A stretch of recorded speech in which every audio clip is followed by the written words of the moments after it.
I almost feel like it's a composite to me.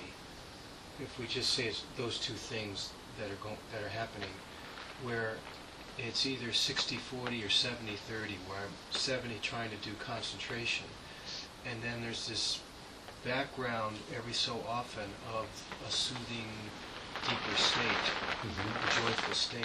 Yeah. And they can both be going on at the same time and working together, or I slip totally out of it. But I know I need to stay with the concentration because I don't think my concentration is very good yet. Yeah. Well, yes, you've identified it very well. I'm going to try to restate what you said, that it's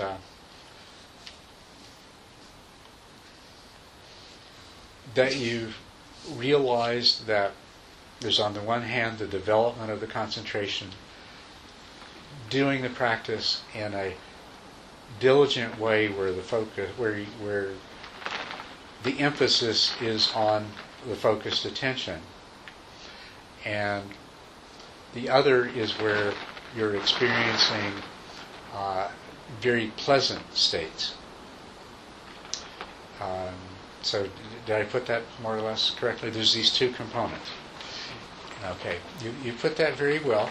Now I want to point out to you that there's two kinds of pleasantness, or there's two different causes of pleasantness that you want to be aware of. Now, as your mind becomes more concentrated, as there's more stillness, and I know you've all experienced this when you're sitting there, you feel it in your body, you'll find this stillness in your body, and if you notice it, how pleasant it is, that's just how exquisitely pleasant it is for your body to be so completely still and peaceful and quiet. You know what I mean? Okay. Now, there's no dullness in that. That's just that's the relaxed state of the body. The same thing in your mind, that you're meditating and you'll have those periods where the frenetic activity of your mind has slowed down, and there's a sort of a clarity that develops, and there's a strong sense of being really pleased with the state that you're in, with this clarity and this calmness, right? So, and as your mind becomes more focused, that becomes not only this sort of pleased satisfaction, but it will begin to become sort of tangibly joyful.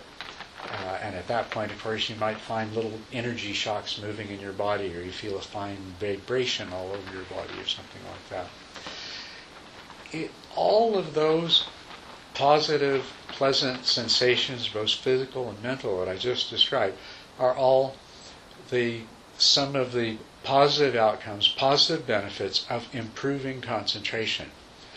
And you want to be aware of those, and you want to use them as a tool to further deepen your concentration. They're called piti, or meditative joy. These are the very first inklings that come. The pleasant, the stability in the body, and the pleasant serenity, relaxedness of the mind, the peace and quiet. Those little bursts of joy and happiness that come.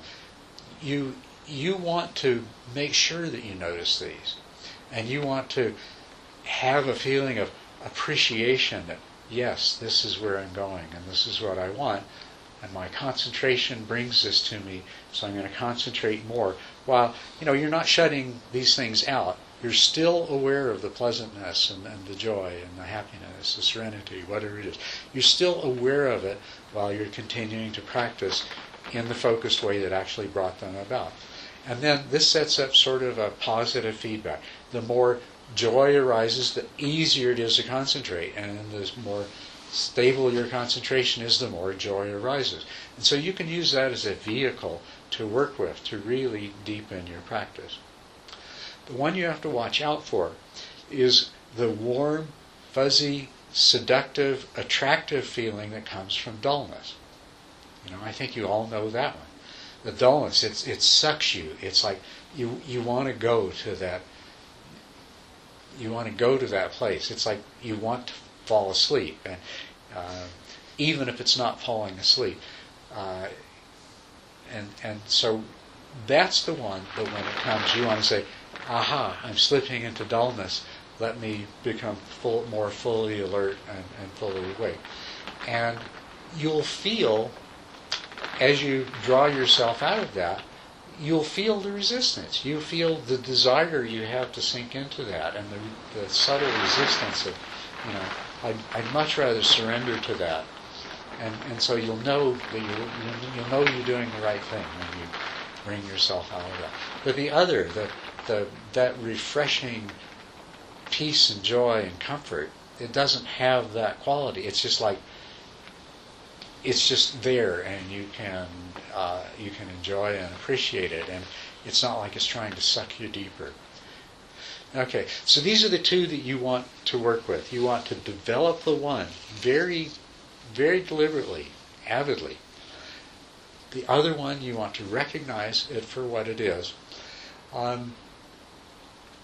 Even it, you can occasionally use. Like you can deliberately allow a certain amount of dullness if your mind is too agitated, just to bring you some peace. But you have to watch out, because it'll suck you down like that hole under Bill's tire. And that's in the stages of meditation. You see, we get to the fourth stage, and we get the skill of we avoid the strong dullness, we don't fall asleep, and we avoid the gross distraction, so our awareness and meditation doesn't slip off to the corner of our mind. Now we're ready to, and we'll already at that point be experiencing some joy and some pleasure and some satisfaction. Our meditations will be rewarding. Not always, it's not unmixed, but there will be the reward there. But it's at this point that we're able to really clearly discern this difference that you've brought up. The concentration and the positive affect associated with good concentration. And then there's still concentration in dullness. Actually, as your mind becomes dull, it does become more concentrated, but not in the way that you want it to be. And so the fifth stage is all about recognizing the presence of that subtle dullness. And that's why it's inserted in there. And Kamalashila, the 8th century meditation master who came up with this particular stages, I've always marveled at the brilliance, compared to other meditation systems, of putting that fifth stage in there where you focus on overcoming subtle dullness. Because you could skip that stage. Once you get to the point where you can keep your attention on the meditation object, then you can immediately start trying to be single-pointed. And dullness will make that really easy. So instead, Kamalashila said, at this point, before we allow ourselves to even think about being single-pointed, now we focus on the dullness. We come to recognize it, and we get in the habit of, as soon as it begins to show up, we bring ourselves out of it. Instead, go the other direction. We make ourselves more aware and more alert. And that was a brilliant, in terms of meditation technology, that fifth stage, the insertion of that fifth stage was a brilliant step, and I've always, said, wow, this guy really, he understood the mind. He really understood the mind so well. I'm going on longer than I should, but since I've talked about